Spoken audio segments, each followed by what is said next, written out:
Assalamualaikum warahmatullahi wabarakatuh.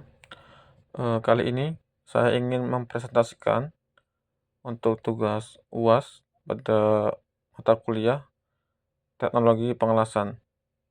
Kali ini saya akan membawakan tema teknologi pengelasan ultrasonik. Pengelasan ultrasonik adalah proses pengelasan yang menggunakan mesin untuk mengikat plastik pada titik-titik tertentu. Pengelasan ini tidak memerlukan desain sambungan tertentu. Pengelasan ultrasonik memiliki beberapa keuntungan, di antaranya kecepatan pengelasan yang cepat, keselamatan operasional, hingga energi transducer yang kuat dan stabil.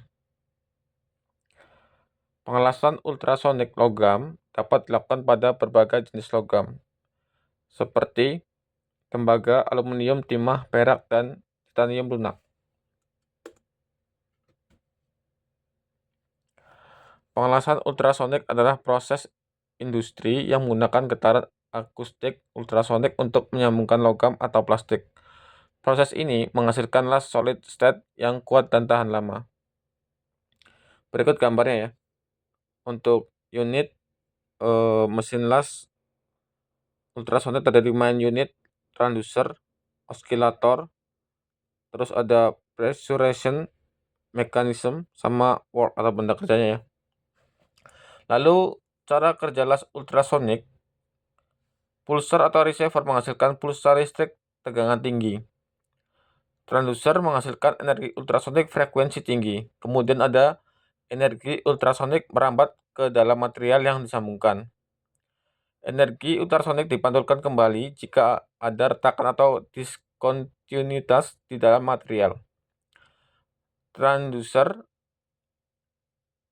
mengubah gelombang ultrasonik menjadi sinyal listrik. Kemudian sinyal listrik ditampilkan di layar monitor. Berikut ini adalah fungsi dari masing-masing komponen. Piezoelektrik. Fungsinya untuk mengubah energi listrik menjadi energi mekanik dan sebaliknya. Piezoelektrik terbuat dari bahan seperti keramik atau kristal yang memiliki sifat khusus. Kemudian ada transmitter, menghasilkan gelombang ultrasonik dengan frekuensi tertentu. Lalu kemudian ada nomor 3, receiver, menerima gelombang ultrasonik yang dipantulkan dari material yang diuji.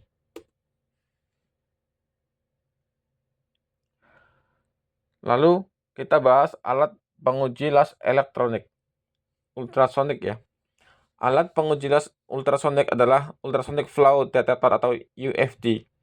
Alat ini digunakan untuk mendeteksi cacat pada hasil las seperti retakan, porositas, dan inklusi.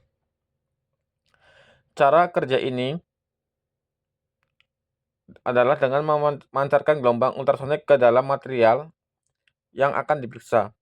Gelombang ultrasonik yang dipantulkan akan ditampilkan sebagai gambar atau grafik pada layar alat. UFD dapat digunakan untuk berbagai jenis material seperti logam, plastik, keramik, dan beton. Beberapa aplikasi penggunaan UFD diantaranya inspeksi pengelasan pada struktur baja, pengujian pipa minyak dan gas, pengujian komponen pesawat terbang, lalu ada pemantauan kekuatan material dalam manufaktur.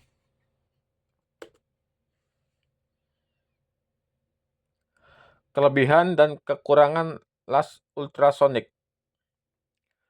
Kelebihannya adalah hasil lasan bersih, kuat, fleksibel, cepat, ekonomis, serta kapasitas produksi tinggi. Kekurangan dari las ultrasonik ini adalah sambungan yang lebih dari 250 mm sampai 300 mm tidak bisa dilakukan dalam satu kali pengerjaan, lalu membutuhkan desain khusus. Ada juga getaran ultrasonik yang dihasilkan bisa merusak komponen elektrik. Alat-alat tambahan untuk mesin mahal. Kesimpulannya adalah pengelasan ultrasonik merupakan teknik pengelasan yang menggunakan gelombang suara frekuensi tinggi. Lalu pengelasan ultrasonik tidak memerlukan baut penyambung paku, material solder, atau perekat. Pengelasan ultrasonik biasanya digunakan untuk menyambung material yang berbeda seperti plastik dan logam. pengelasan ultrasonik dapat menghasilkan sambungan yang kuat. Dan yang terakhir, pengelasan ultrasonik dapat digunakan dalam bidang kesehatan karena hasil lasannya yang bersih. Ya, begitu uraian dari penjelasan teknologi pengelasan untuk tugas UAS teknik mesin teknologi pengelasan. Terima kasih.